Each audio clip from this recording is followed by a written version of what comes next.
laisse la parole à Vanessa. À tout à l'heure. Bonjour à tous et à toutes. Je suis vraiment très heureuse d'être ici parmi vous et d'être également apprenante, parce qu'hier j'ai suivi des conférences que j'ai trouvées vraiment passionnantes.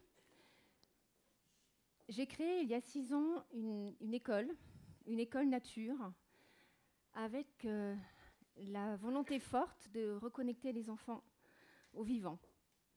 Donc pour cette raison, nous avons décidé d'implanter notre école dans une région vraiment sauvage. Je ne sais pas si vous connaissez la région du Morvan. Qui connaît le Morvan? De nom? Oui, donc c'est une région de moyenne montagne qui est centrale, pas loin de Dijon. L'école est située dans une petite commune qui s'appelle Bar-le-Régulier, entre Autun et Saulieu. C'est une petite commune de 60 habitants, 70 peut-être depuis 5 ans. Et donc pour nous, ce qui était vraiment très fort, c'est donc de reconnecter les enfants au vivant. Et excusez-moi. Et ce qui n'était pas facile à l'époque, parce que c'était il y a 6 ans, on ne parlait pas de Montessori comme maintenant, ou des pédagogies alternatives. Dans la région où j'habite, quand vous dites Montessori, on vous demande plusieurs fois d'épeler le nom, de le prononcer. Et la majorité des enfants et des familles qui fréquentent notre école ne connaissent pas les pédagogies alternatives il y a 5 ans. Et donc les enfants qui fréquentent notre école sont vraiment des enfants du territoire rural. Alors avant de venir, je me suis dit, j'ai créé cette école différente, une école vraiment spéciale, un petit peu une école cousu main. En quoi cette école qui reflète vraiment mes convictions, ma passion, en quoi cette école peut être reproductible? Parce qu'on va me dire, mais Vanessa, ton école, elle est en pleine campagne. Ton école, il n'y a pas beaucoup d'élèves, il n'y a pas tout ça. Et je me dis, oui, mais justement, les écoles, c'est un petit peu la partie oubliée aussi de l'éducation. Vous savez, on parle beaucoup de désertification rurale, et chez nous, les écoles ferment.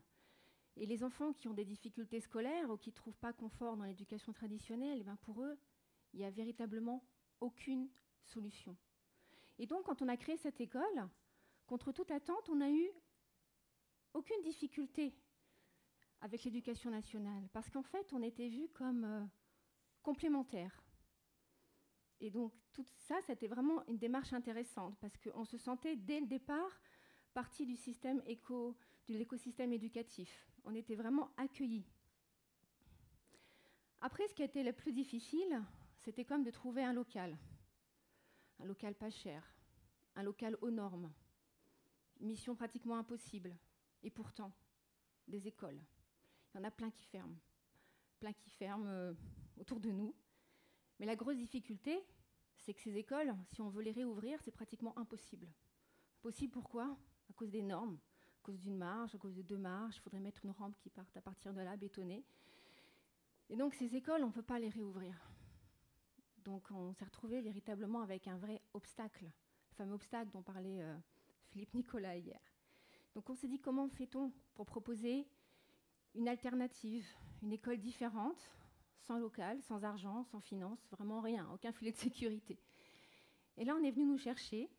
Une personne qui travaille dans un centre de médiation animale avait un local disponible qui est réservé pour ses formations. Et elle me dit, mais Vanessa, ça serait pertinent que tu montes ton école ici. Parce que finalement, il y a la campagne, il y a la nature, il y a l'accès à la forêt, il y a les chevaux.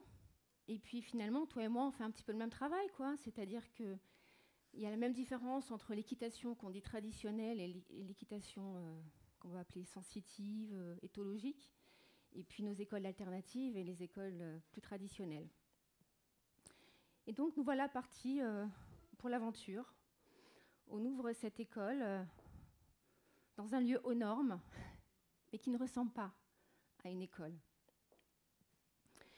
Et à partir de là, tous les projets que j'avais, toute ma vision d'école, tout s'est trouvé tout le temps en permanente évolution. C'est-à-dire que l'école que je voudrais faire développer, actuelle, n'est pas du tout